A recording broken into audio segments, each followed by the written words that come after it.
Today's episode of The BLUF is sponsored by SITREP. SITREP is an notorious open source intelligence app that provides the latest updates for over 180 countries and over 500 topics, allowing you to stay ahead and informed. Now available on Apple and Google. Thank you, SITREP, for sponsoring this episode. Welcome back to The Bottom Line Up Front. I'm Matt. This week we are doing another Cartel Corner, and we have our resident expert, my co-host, Stefano, the Chief Intelligence Officer of Artorias. And so, Stefano, I think we should just start by discussing what is the latest, what have you been tracking, and what have you been watching in the cartel space? Well, Matt, thank you so much for having this episode and hosting this.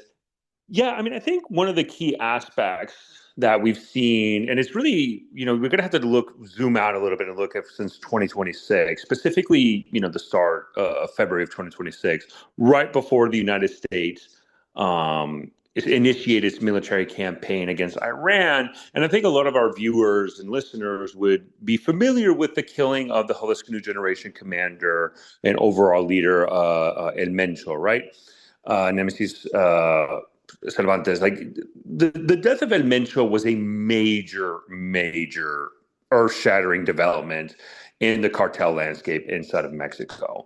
That then got overshadowed by what happened the week afterwards with the United States starting the bombing campaign against Iran. But I think a lot of people, saw what happened in Mexico shortly after the killing of El Mencho and the violence that kind of wreaked havoc across the country. And I think that specific development worth a little bit more of explanation before we kind of continue on the other major news items that happen in cartels, because in the last 60 days, there has been a lot of major developments inside of Mexico. And so if I can expand a little bit on El Mencho, just to kind of everybody to remember, when El Mencho was killed, it was a Mexican-led operation, specifically done by a special forces unit tied to the Mexican army, with support of the Mexican National Guard. He was killed in the state of Jalisco. And after his death, and during the operation, really, what was a very interesting dynamic is that, at least for that day, the Jalisco New Generation cartel, basically, at least for that set, day for the next 12 to 24 hours, basically declared war on the Mexican government, specifically the Mexican National Guard, right? We saw the videos and the images out of Mexico, Puerto Vallarta, we saw it out of Guadalajara, we saw it in Tamaulipas, we saw it in Colima, we saw it in Tabasco, and all the states where Jalisco New Generation Cartel has a presence. They basically retaliated for the killing of El Mencho. And more importantly, about 28 Mexican National Guard soldiers were killed across Mexico because of basically in retaliation for the killing of El Mencho, right? So this was a very significant development inside of Mexico because it was a significant loss for Jalisco New Generation Cartel. I think it's very important to highlight that El Mencho, he built CJNG, right? He made it from, in the early 2010s, from an obscure group that nobody ever heard of. And in about 15 years, and actually less, if we want to be real, even in a decade, made Jalisco New Generation Cartel not only the most powerful cartel inside of Mexico, but he made it into the most powerful criminal organization probably in the world, with international reach and ability to do drug trafficking anywhere around the world. And so the key question now inside of, for Mexico and the cartel landscape and CJNG is, can CJNG survive without its overall leader? What's very interesting is after the killing of El Mencho, shortly thereafter, I got reporting that, and then later on has been confirmed already by multiple international media inside of Mexico and even in the United States, with the Wall Street Journal also reporting on this. But I reported it shortly after, about less than 24 hours after the killing of El Mencho. His stepson was named as the successor and now the overall leader of CJNG. He goes by the alias of O3. What's very interesting about him, he was born in Santa Ana, California. He's a U.S. citizen. but he was one of the top leaders of Jalisco New Generation Cartel, right? And so if you kind of look at the leadership landscape of Jalisco New Generation Cartel, you had his stepson, O3, and I'll just go by aliases just to keep it simple for our audience. And then you probably have three other leaders. The two primary one would be a guy named El Jardinero, also known as the gardener. The other one would be El Sapo, and those two are kind of the top two dogs within Jalisco New Generation Cartel.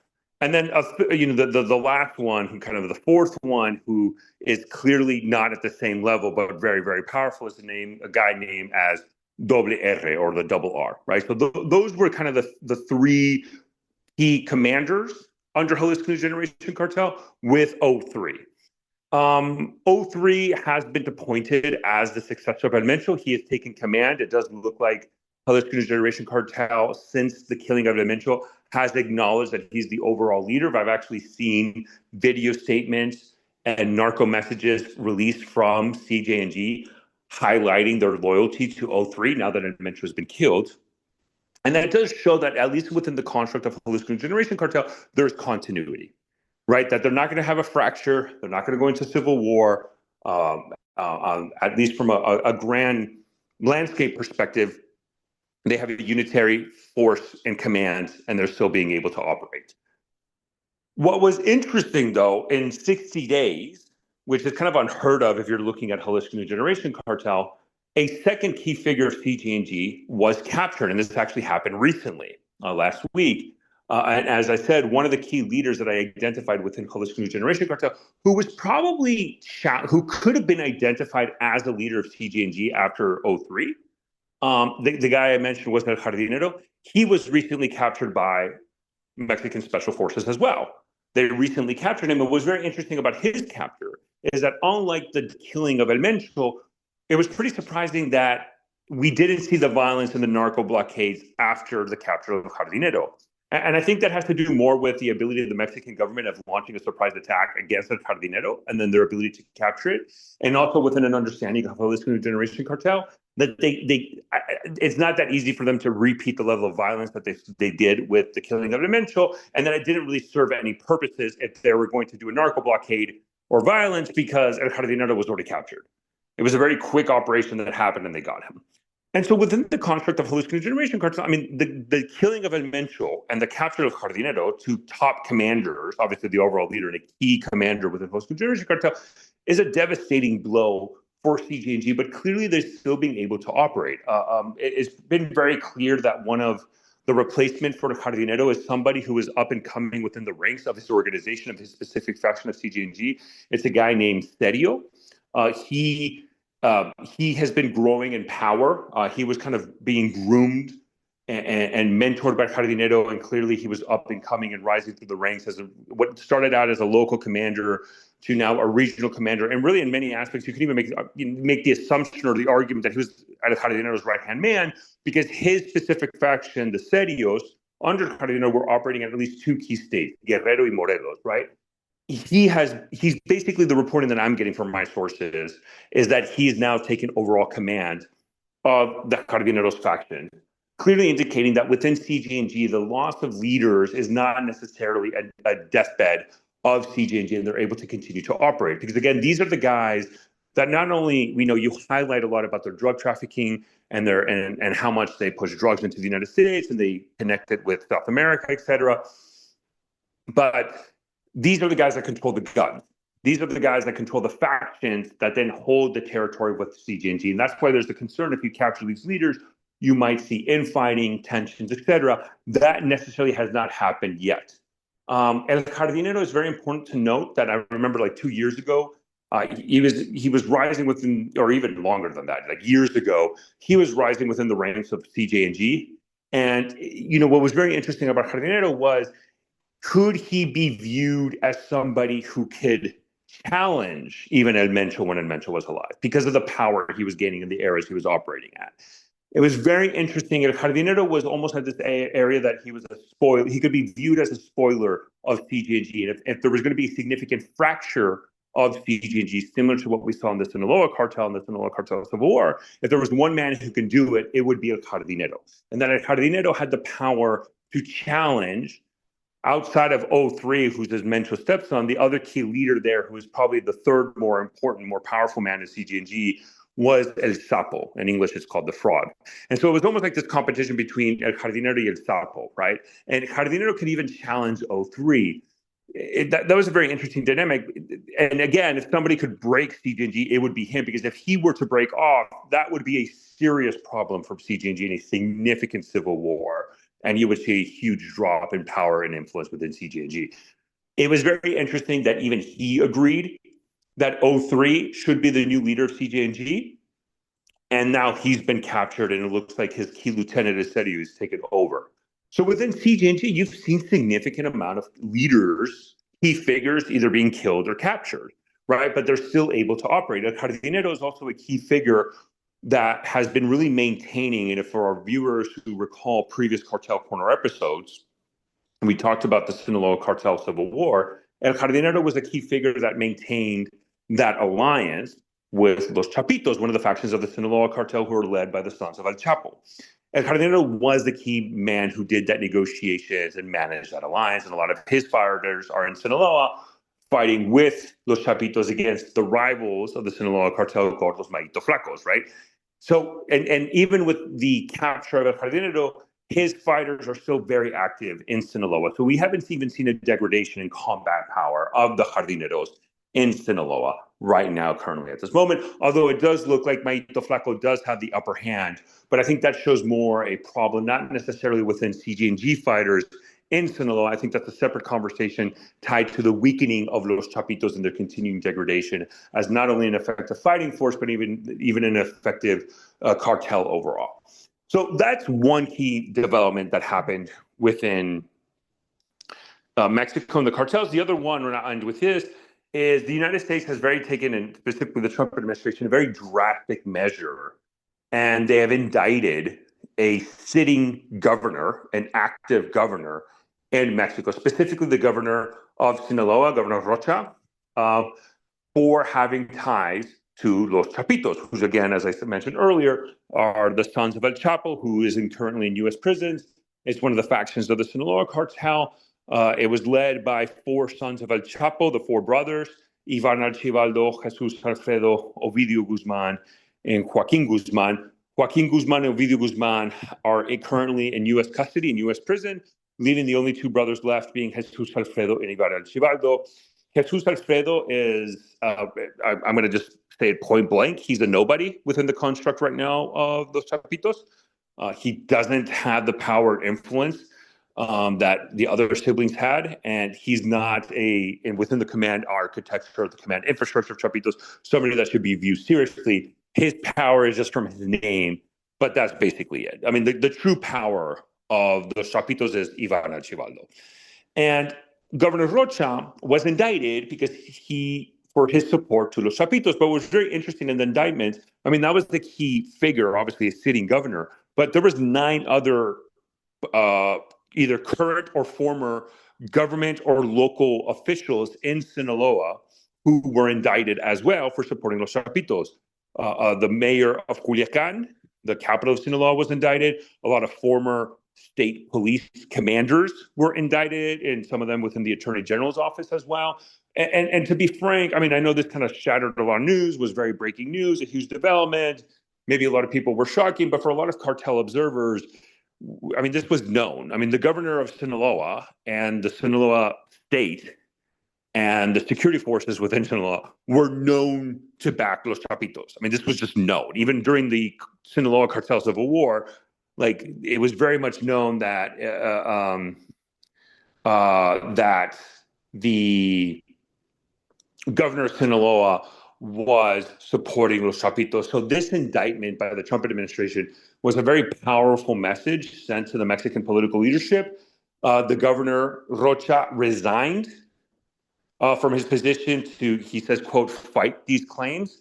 The Mexican federal government has not agreed to either extradite or expel the governor or these political figures into the United States. I mean, they're trying to play this political game of that they don't believe the indictments, that they might be political persecutions, et cetera. And they've kind of taken a step back and said, hey, we don't necessarily agree with this. But any actual observers know that Governor Rocha is a known figure who supported Los Chapitos. And actually, one more thing, Matt, sorry, I apologize. I just remembered the third thing I want to bring up that I think a lot of people, that might actually tie in some of the broader conversations we're going to have. There was 2 CIA officers who were killed in a car accident in Chihuahua. They died, and again, this was a car accident. Whatever the conspiracy theory says, it's not true. This was truly an accident. The CIA officers were supporting the Chihuahua state government in basically dismantling and decommissioning drug labs. They were actually in an operation that led to the seizure of one of the largest drug labs in Chihuahua. They were part of that team that seized it, and on their way back from the mission is when they died via a car accident. What's very interesting is that the Mexican federal government said they had no knowledge or never approved of the CIA operatives being able to operate in Chihuahua. I just want to make it clear that that is plainly false and even laughable to suggest. The CIA is known to coordinate extensively with the Mexican federal government, regardless of what the president of Mexico says, Claudia Sheinbaum. The federal government was aware of this operation. I think what people need to understand is that the Mexican federal government, the political party in charge, is called Morena, right? The governor of Chihuahua is from a rival political party called PAN, right? And clearly the Mexican federal government is using this accident as a political tool against the governor of Chihuahua to undermine her politically and say, oh, we had no knowledge. The Mexican president said, oh, I had no knowledge. The CIA is not running these types of operations if they're doing it in coordination with the state government. Clearly has the approval and the authority of the federal government. The federal government was aware of it. They approved of it. They encouraged these types of things. And so they're using it as a political leverage against a political opponent, and specifically Claudia Sheinbaum, the current Mexican president. The key figure you need to be looking at here is basically the equivalent of the Department of Homeland Security for Mexico. His name is Omar Harfuch. He's like the key federal security official. He is clearly the premier American partner inside of Mexico, the U.S. government. He receives not only support from the federal government and the executive branch, but even from members of Congress and the bipartisan support.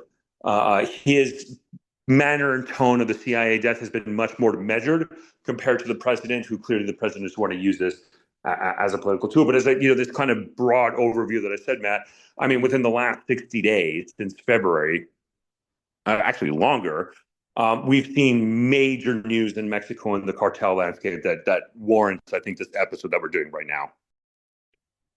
Thanks for the update. I do want to come back to sort of the narco politics and the United States shift in policy and sort of intelligence posture in Mexico. But first, just going back to the first topic that you brought up with CJNG, I was curious in terms of this security posture or the change in security policy that we've seen under Scheinbaum, and how it is different from Obrador's sort of hugs, not bullets strategy.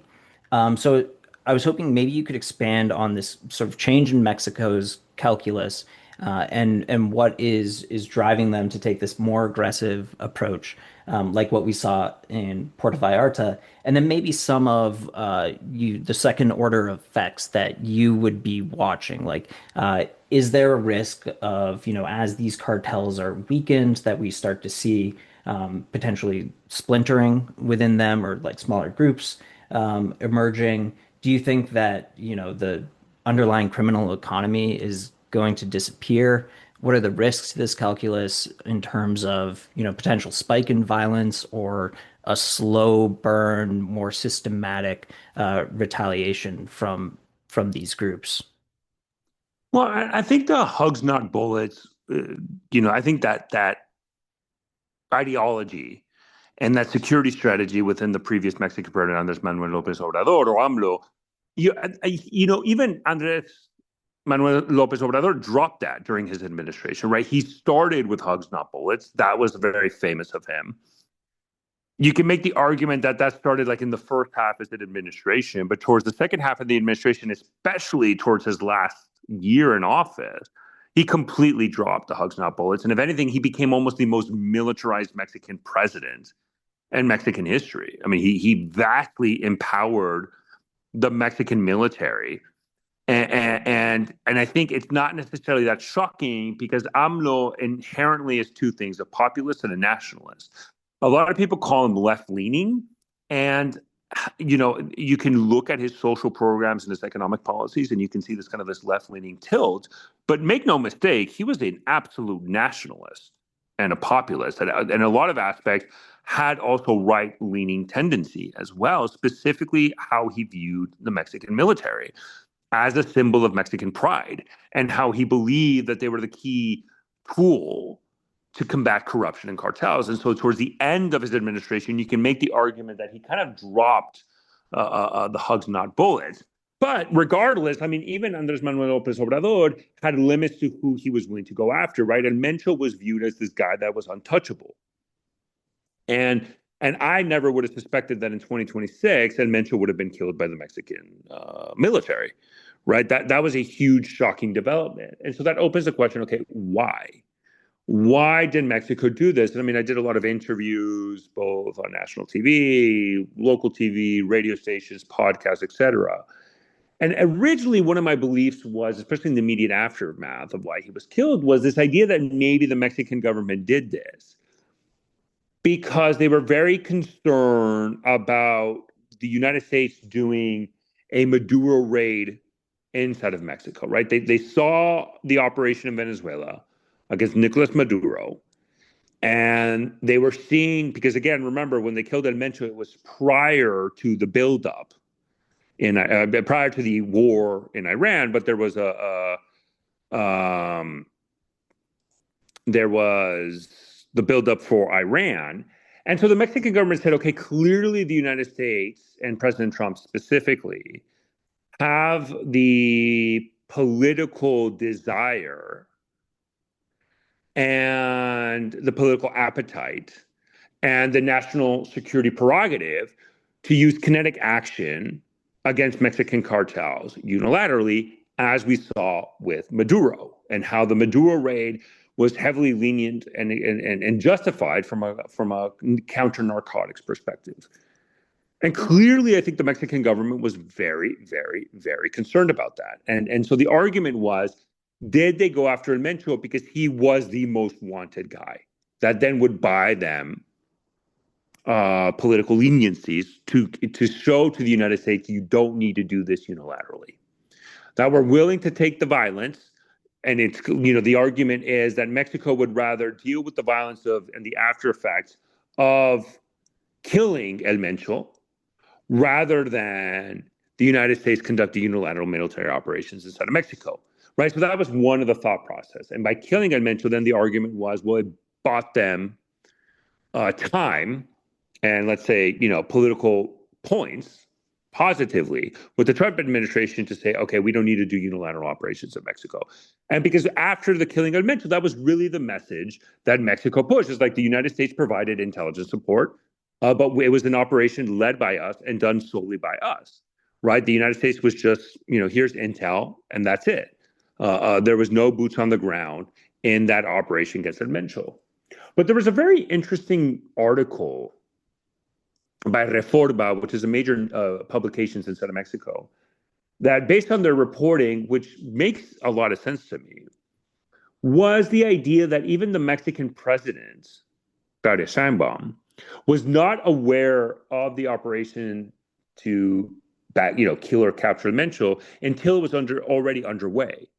And then the military briefed her while the operation was already in effect.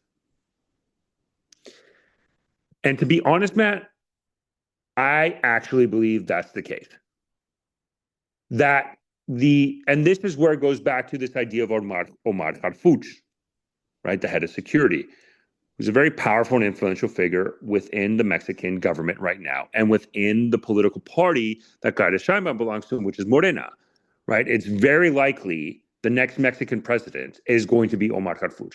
It is extremely likely that at a minimum, Omar Harfuch is going to be the next the next presidential candidate of the Morena political party that has a dominance right now in Mexican politics. The argument then becomes that maybe he was aware of the operations or certain segments of the Mexican government was aware of it, but they didn't brief the president until the operation was in effect. And that actually solves a lot of conundrums and the questions of why now? Like, why is Mexico going after, why did they go after Mencho now? And because of the understanding of all the problems that was going to arise because of killing El Mencho, and even after his death, how CJNG declared war, at least for a short period of time, it definitely ended against the Mexican government and specifically the National Guard. But I think that actually makes sense. And if you kind of look at it from a US perspective, right, I think the reason why this makes sense is a lot of the units inside of Mexico who are tasked of doing these very high value target raids are units that are vetted and trained and funded by the United States, right? So if you look at the federal government, if you look at the FBI, the DEA, HSI, U.S. Northern Command, they basically have units within the Mexican military or National Guard, et cetera, that we vet, we train, we make sure they're good to go. There's a Phenomena Reuters article actually that talks about this from a CIA program. You know, the CIA also has a vetted unit in Mexico and how the CIA has used this vetted unit from operations against cartel figures. And the argument then is it was one of these vetted units that received intelligence from the United States. This vetted unit then executed the operation that killed El Mencho and only then briefed the president when it was absolutely necessary. And it shows, one, how in many aspects, even maybe within the Mexican government, it kind of ties in also with this whole CIA argument of the CIA operatives that were killed in Chihuahua. How many aspects, you know, the question should actually be asked right now is how much influence does Claudia Sheinbaum have within the policymaking decisions of the counter-cartel fight inside of Mexico? Two, is the true power in that Omar Harfuch, her head of security, right? And it also kind of opens the conversation for the United States. It's like, well, do we really need to do unilateral military operations in Mexico if we already have vetted units who basically de facto do that already for us, where we pass the intelligence to them and then they just execute it? Like they don't ask for permission. It's kind of one of those, you know, ask for forgiveness rather than permission. It's kind of this construct and this model that it looks like a lot of these vetted units kind of follow. And so then it opens the possibility for the United States perspective. So, well, do we really need to do unilateral operations if we can just leverage these vetted units who are more than happy to go after these cartel leaders on our behalf? But I think Claudia Sheinbaum, regardless, is continuing in many aspects, if anything, expanding on it. This militarization policy against the cartels, right? The hugs but not bullets is dead. They're continuing with kind of like this utilization of military force to go after cartel figures. They're continuing the kingpin strategy. People can love it or hate it, but it's really the policy of the Mexican government. Regardless if Claudia Sheinbaum is breached and every single operation is going on or after the fact, she's not going to change it, nor is she trying to challenge it. And I think in the end of the day, what the Mexican government is most concerned about is unilateral military operations inside of Mexico. And I think what we saw with Governor Rocha, the governor of Sinaloa, you know, the indictments, I think that's another thing that they're very concerned about. So they'd rather just give much more leeway to President Trump to go after these cartel figures to make sure that basically they're in their good grace. Yeah, that actually more or less answered the next question I was going to ask, and that is, you know, there's this question around sovereignty, and so do you think that, you know, the United States taking a more aggressive sort of like intelligence posture in terms of intelligence sharing and trying to give Mexico the tools and the tool set necessary for them to take the action so that they can prevent some of the more uncomfortable conversations around sovereignty? Because I think that is where you're most likely to see the pushback in that, you know, direct military intervention from the United States would be deemed unacceptable. And so those tensions between Mexico and Washington, that's always something that in the back of my mind whenever the United States is taking an action or we see one of these cases where a political entity or personality is indicted, whether or not, you know, the Mexicans are going to start to push back on the front based on, you know, concerns around sovereignty. I mean, it's very interesting, right? Well, first, just for clarification, because I don't think I specified this. The governor of Sinaloa, who was indicted, belongs to the same political party as the president, right? From Morena, right? That's like if, in a way, think of it like Governor Abbott was indicted for corruption by the UK government during, right now the Trump administration. It's kind of that significant news. I think two things. One, there has always been very extensive cooperation in military and intelligence sharing and law enforcement sharing between the United States and Mexico, and that cooperation has been expanding since the last decade, if not longer. Ever since President Calderon, kind of his war on cartels, he declared war on the cartels in 2006. All we've seen is that coordination, cooperation between the United States and Mexico continue to grow and grow and grow. But all this happened in the shadow, in the background. I think a lot of that now has gotten leaked and has been even shared publicly by both sides. They're very happy to share that. I mean, I would even look at the ambassador, the U.S. ambassador to Mexico's Twitter handle, his X handle. He loves to highlight when Mexico leads major drug seizures and highlight how the United States played a role in that. The former National Counterterrorism Center director, Joe Kent, was also known to share with him and with Tulsi Gabbard, the ODNI, share statements and tweets and posts of how cartel leaders captured in Mexico were due to U.S. cooperation. And I would even say the ODNI and NCTC, when the cartels were declared foreign terrorist organizations, taken a much more prominent role in combating these guys. And NCTC has actually done a very effective and good job at going after these guys. And so that just now what's very interesting is kind of this new dynamic. It's just a lot more public, and we're not used to that. It used to be in the shadows, and it's just now more public. And even what's very interesting, Clyde Sheinbaum, the Mexican president, talking about sovereignty was very interesting. Where shortly after the Trump administration kind of came into power, she found this legal loophole to basically bypass the Mexican judiciary for extraditions.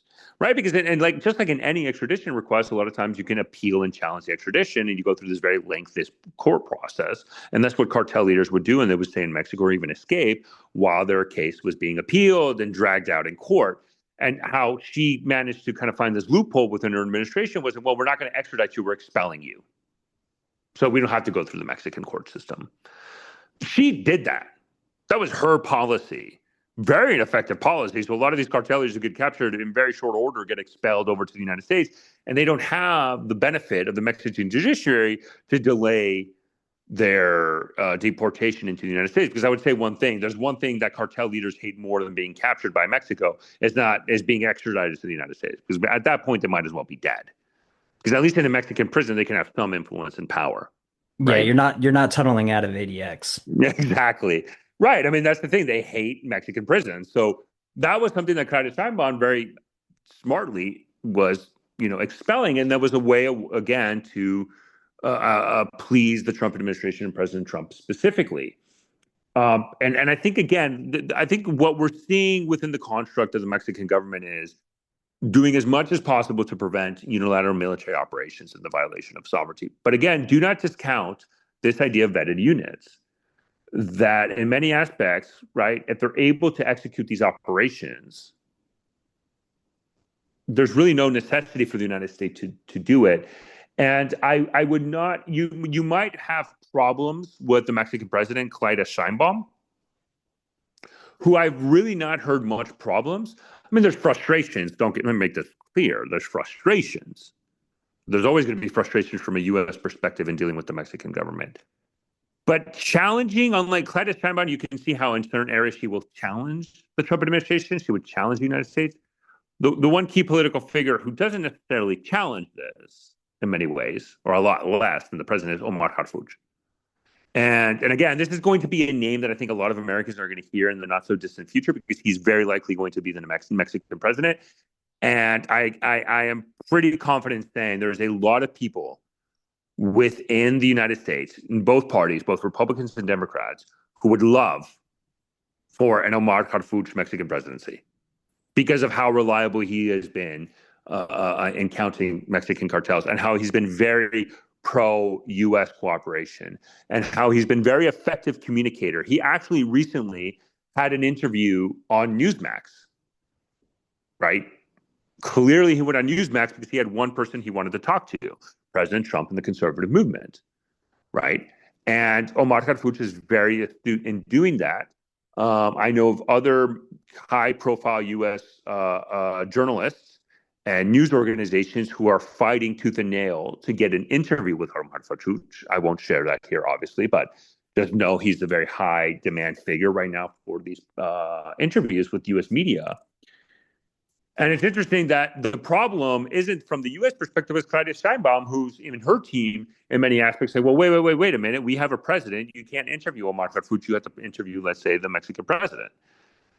And again, it's kind of this idea of how can you operate in the United States, kind of maneuvering themselves around this political problem set inside of Mexico and this political drama and trying to get the most that benefits U.S. national security. And I think they found this very happy middle ground. We'll see if the Trump administration and President Trump specifically is willing to continue this policy because there is a huge focus on Mexican cartels. And but for now, with the killing of El Mencho and the capture of Jardinero, the indictment of Rocha, the governor of Mexico, we'll see if other figures fall. The one I'm looking for is Ivan Archibaldo, the leader of Los Chapitos, who is basically the poster child of fentanyl crisis in the United States because he's the one who pushed a ton of fentanyl into the U.S. I would see if he's next. But right now, you can see the Mexican government, as a whole at least, maneuvering themselves pretty effectively of acquiescing and keeping Uncle Sam pretty happy.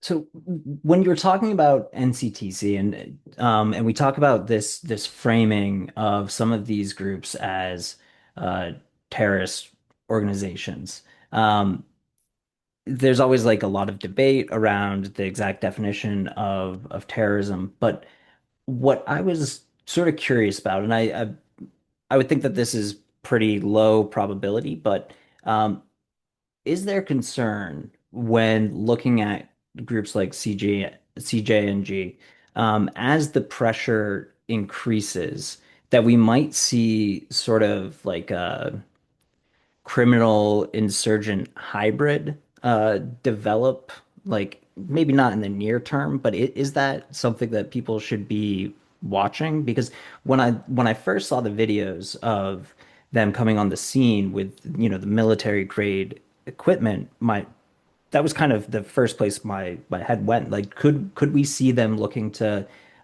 leverage like territorial control, or we know that they're working to sort of diversify away from just the drug trade. So do we see them starting to implement taxes and tolls and try and establish like parallel governance?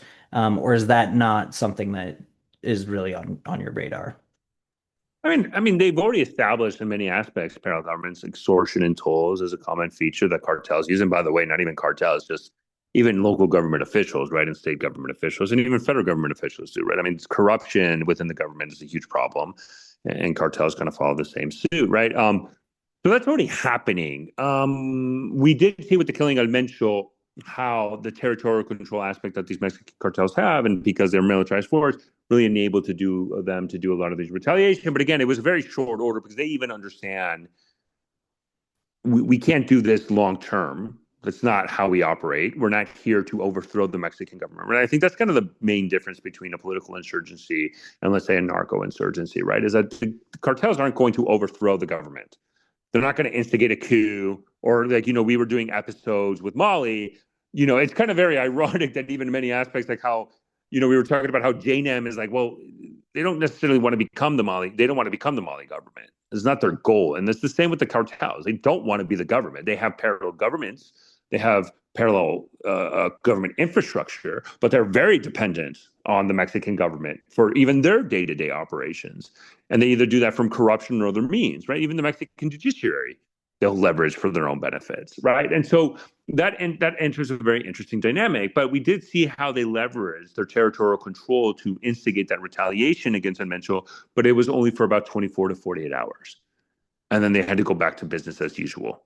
And clearly that didn't have a deterrence on the Mexican government, because then they captured El Jardinero, a key leader of CJNG, and CJNG didn't retaliate. Now, it could be that 03 El Sapo had no love lost for the capture of Jardinero because they even maybe internally within the power infrastructure and power structure of CJNG viewed him as a rival more than as an ally and a reliable partner.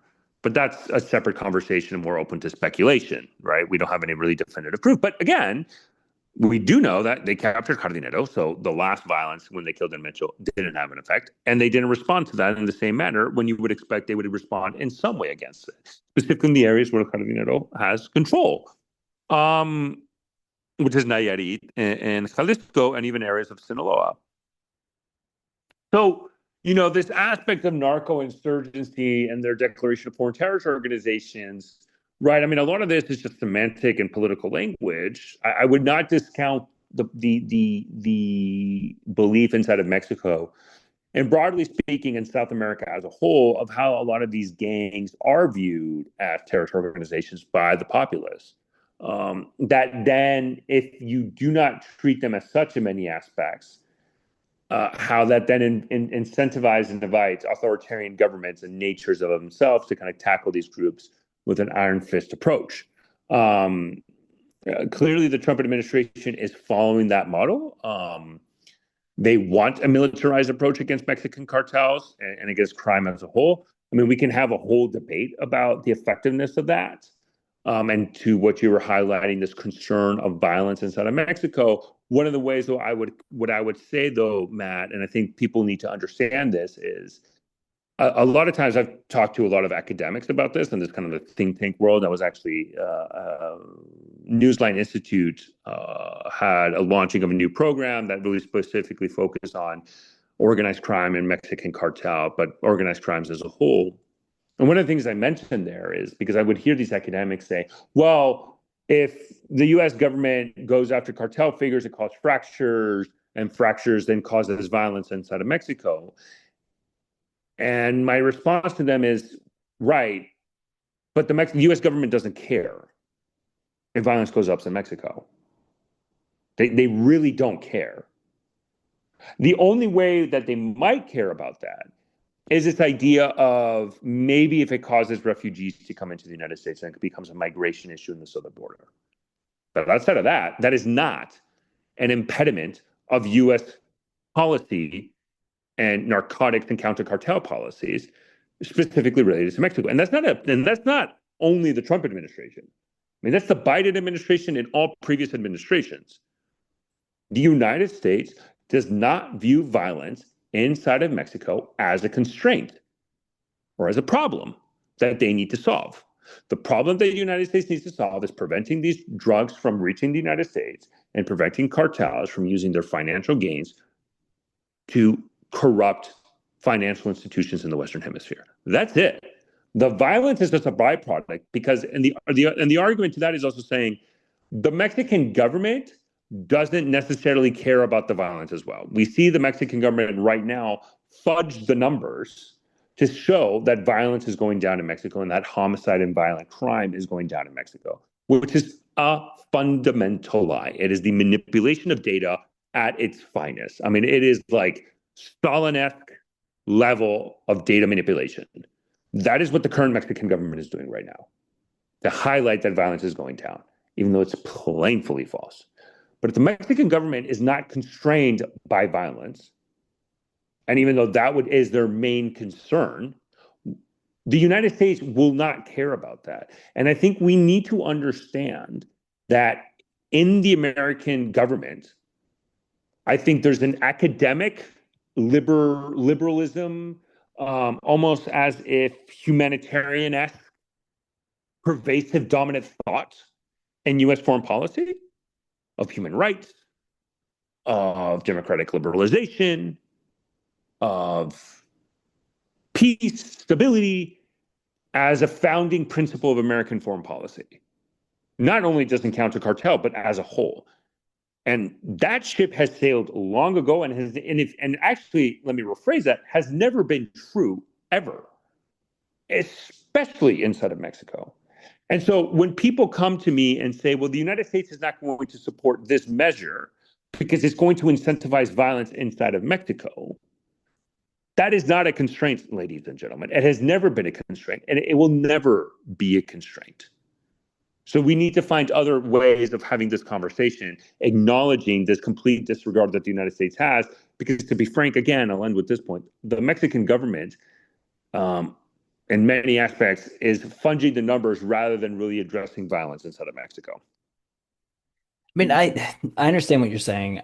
To me, a lot of that seems short term, and I think like, the rise of like the gang violence across Central America is a big reason that we saw such large influxes in immigration. And, obviously it would be complex. It's not something that we've figured out yet, but I think it would behoove us to come up with solutions that try and strengthen those countries where possible, because eventually, they are our neighbors, and so it does have sort of knock-on effect on the United States and the gangs that operate within the United States and the networks within the United States. And if we focus just on the drugs aspect, we're already seeing diversification into other criminal enterprises, between like human smuggling and money laundering, all of those things, they're going to find a way to survive. And it's similar to the framing of like, are they terrorist groups? To the person on the ground, their tactics are not distinguishable from politically motivated terrorist organization, and that's something that should be acknowledged, and something that I think happens a lot with policy wonks, where they'll come in and well, it doesn't fit the definition of terrorism. And, but you're telling people who are experiencing the violence that is indistinguishable from terrorism. And there are goals that they are trying to achieve with that violence, just not political ones.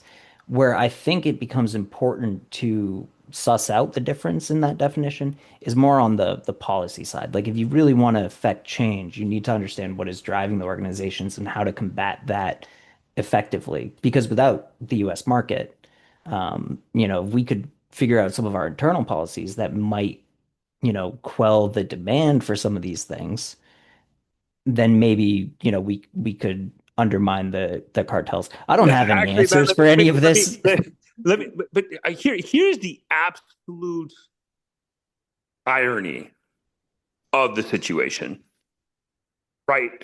I mean, for example, I hear this all the time, right? Like, okay, well, our demand for drugs is the thing that is pushing violence up into Mexico. Now, let's remember that violence inside of Mexico really started to go up, not necessarily, obviously when the president of Mexico, Calderon, declared war, people look at that as, well, it went up, homicides went up and violence went up. It's like, well, the militarization was a problem. And got it, that's fine. So the other way to look at it, though, is the problem is it's much more inside of Mexico, the transition of Mexican cartels from a transactional cartel of pushing products to now a territorial-centric model, or even if it's or a hybrid of transactional and territorial, right, where territorial control becomes a key tenet of the business models for all Mexican cartels. And as such, and it inherently requires a militarized force to maintain that territorial control that then instigates violence. But here's the irony of the situation, Matt, because I hear this about the drug demand. You can make the argument that the drug demand is actually, and the legality of drugs in the United States reduces violence in Mexico because it enables these cartels to make money outside of territorial control per se. And we have a case study of this.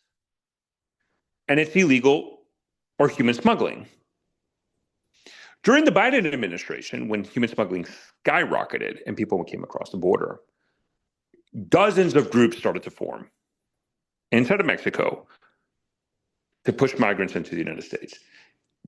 The problem is, even before Trump came to office, during the last part of the Biden administration, when that kind of got tapped down to zero, and then the Trump administration really affected that change, where human smuggling was not as profitable it was once was, and there's very few organizations who were able to adapt to this new reality. One of them specifically was a specific cartel called the Northeast Cartel, who was able to adapt to this. Actually, Little side note, last week we got reporting that the United States Border Patrol is sending reinforcements to Laredo, Texas, because of the amount of getaways, migrants in that sector. Across the border of Laredo, Texas, called Nuevo Laredo, Texas. Nuevo Laredo is CDN, the Northeast Cartel. They are very effective at as from a cartel as a human smuggling perspective. Very, very, very, very effective. They adjusted to this new border reality fairly quickly and fairly effectively, and they're able to push migrants from a getaway perspective where they don't even get caught. And that has been a huge problem for the Border Patrol in Laredo. But outside of those and specific groups, the vast majority of organizations inside of northern Mexico who prioritized human smuggling when it was as rampant it was during the Biden administration, they weren't able to adapt. So what did they do?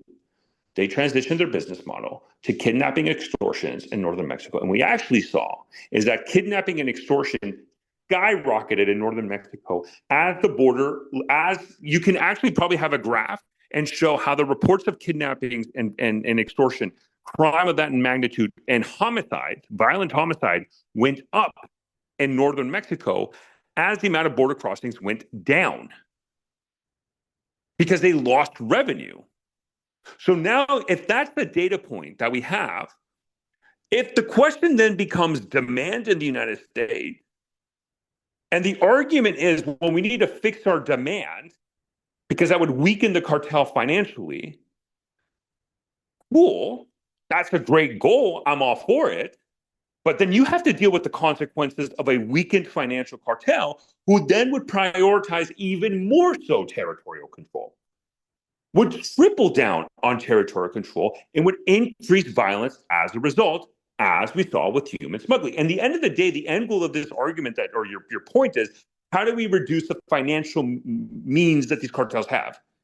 So if you reduce the drug demand and the money that can be made from drugs, which, by the way, cocaine into the United States and around the world is skyrocketing, the supply is through the roof. Spain, earlier in May, announced 30 tons of cocaine were seized in a maritime vessel that originated from the cocaine that came from South America, right? We're like 30 tons. I mean, the amount of cocaine being pushed around the world is insane. If you were, let's say, move a magic wand and cut that all off, you're going to have to deal with cartel members and they're going to prioritize territorial control and going to prioritize violence as such. So again, from a Mexican perspective, it goes back to this argument that I've said in multiple episodes before. Like, you can look at the Guadalajara cartel as something that the Mexican government is not inherently against. Durango is one of the safest states in Mexico.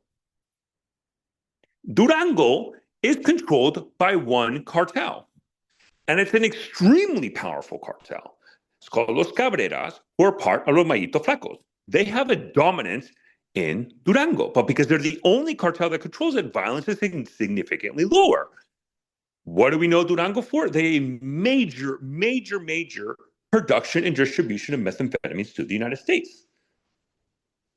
So again, Matt, when we're talking about violence, it's not a clear-cut, easy solution. And it goes back to this argument from the U.S. perspective, though, that you can look, for example, at the drop of fentanyl being seized across the border is actually directly tied to the Sinaloa cartel civil war.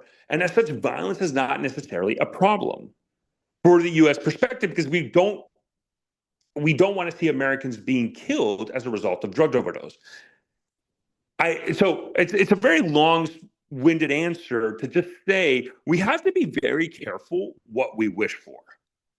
And the irony is you can make a logical argument if you look at transactional and territorial cartel business model, how the drug trade actually served as a way to reduce violence inside of Mexico in many aspects.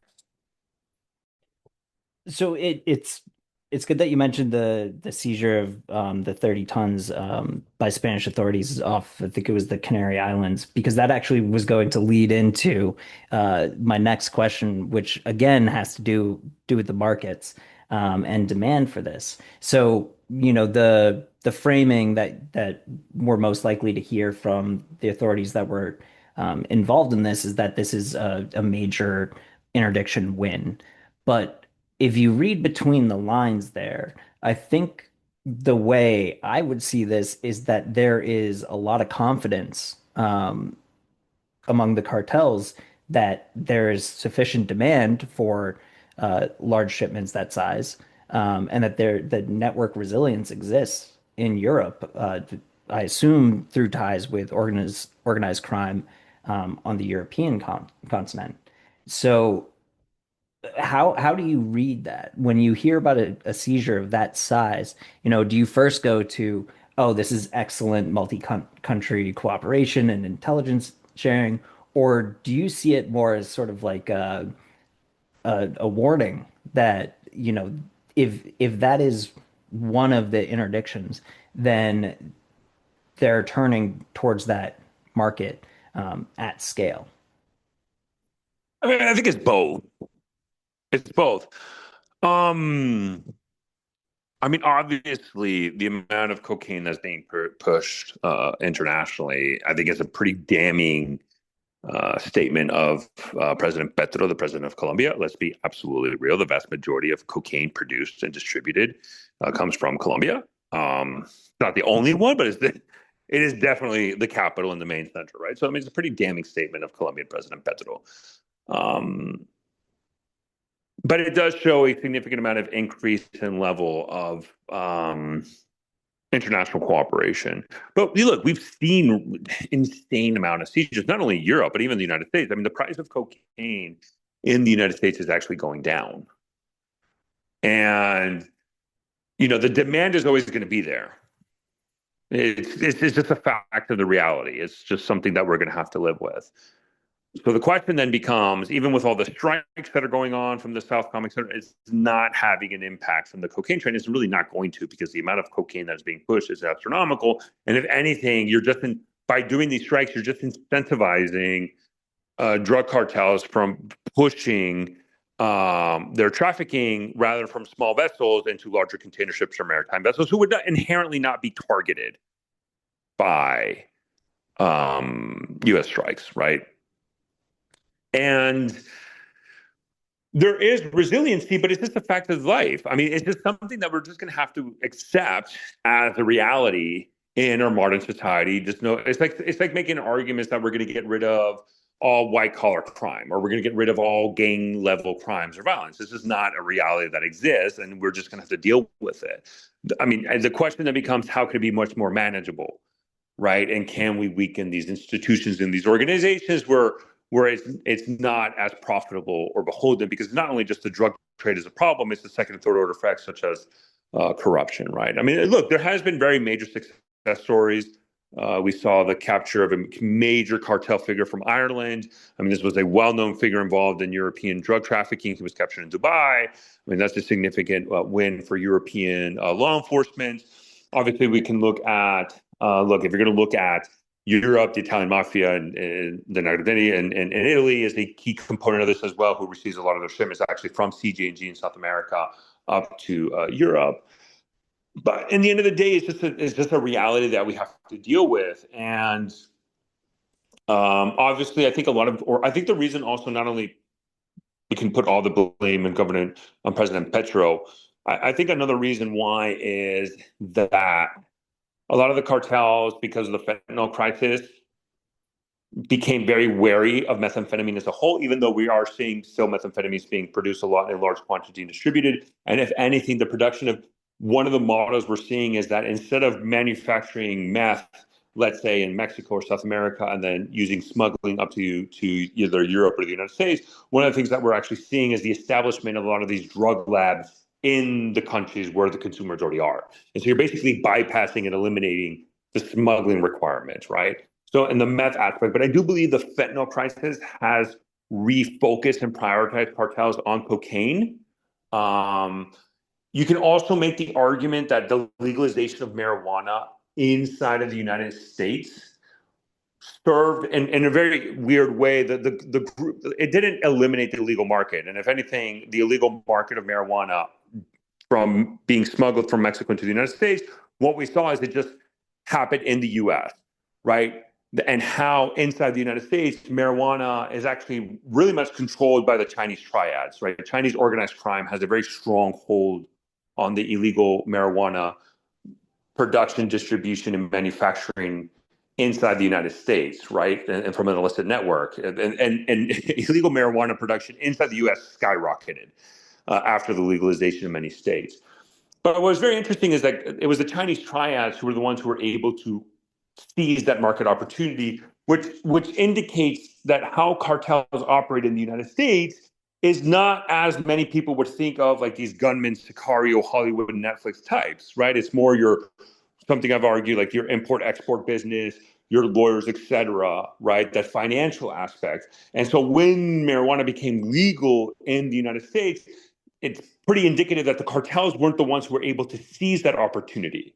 And it was the Chinese triads who were. What's interesting, though, inside of Mexico, there is a push to legalize marijuana, or there was a significant push to legalize marijuana that actually came from the cartels. One of them specifically, those chapitos, who control the kind of the marijuana trade in Mexico, and they actually want that to be legalized because they understand they would basically have the monopoly, right? And so it's this very interesting situation. But you lose the marijuana trade, then maybe pushed fentanyl, but then fentanyl became a significant problem politically. So what's the drugs that's left outside of methamphetamines that you can kind of tie into fentanyl as well? Well, what's left? It's cocaine.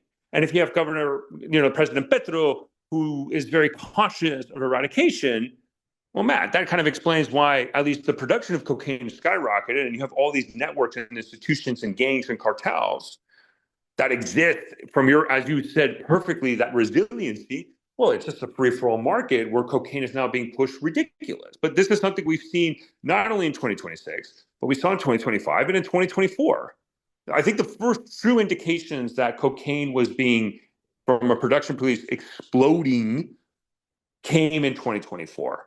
And these organizations are able to leverage that extensively. But CJNG was one of the key ones who really dominate the cocaine trade internationally, but that's not their only source of revenue. They're also very involved in the illegal oil smuggling, specifically in Mexico, because of all the oil that Mexico produces. They tap into the oil market, steal the oil from the Mexican government and smuggle it not only around the world, but specifically to the United States. And that's that, couple $100 million, if not $1 billion industry that CJNG makes annually just from stealing oil. And they're not the only cartel. Another famous cartel that is extremely violent, that is well known to be involved in oil smuggling, is the Santa Rosa de Lima cartel. So look, there's a lot of market, there's a lot of demand outside of drugs, but the cocaine one, it's very indicative. I think this Spanish seizure, a significant seizure, just really puts a spotlight of how cocaine is dominating the illicit narcotic market right now. Yeah, I think it would be interesting to do another segment at some point to explore sort of how the cartels and how the narco groups across Central and South America are affecting the broader security ecosystem. I think when I see this seizure off the coast of the Canary Islands, obviously there's the tie to Spain. Traditionally, when thinking about like smuggling into Europe, I think of like the northern ports. But seeing a seizure like this off the Canary Islands, I quickly then pivot to sort of this middle layer that could be potentially areas like West Africa and the Gulf of Guinea. And I know we've talked about that at length, but I think it would be interesting at some point to expand on how these networks affect sort of the larger strategic environment and thinking when looking through that security lens, whether that be looking at how it affects countries in the Indo-Pacific or Africa, the Balkans. I mean, the reach is pretty extensive. So I think, you and I could discuss what that might look like. But I really appreciate you taking the time here. Your depth of knowledge on this is always very impressive. So thank you for taking the time to answer some of my questions and expand on the current situation. No, thank you, Matt. And I would love to do that episode because I think it highlights a very key component of the organized crime cartel landscape. And I think broadly speaking, outside of state actors and non-state actors, I think the up and coming threat for the international community for the next couple of years, if not decade, would be profit motivated non-state actors causing state failure and state decay. So I think we need to really focus on this and prioritize this, because that's going to be the key component, I think, of the next decades to come, and we're going to see that much more regularly. So Matt, thank you so much for having me. I love this conversation. Thanks for joining. This has been the bottom line up front, and we will talk to you soon.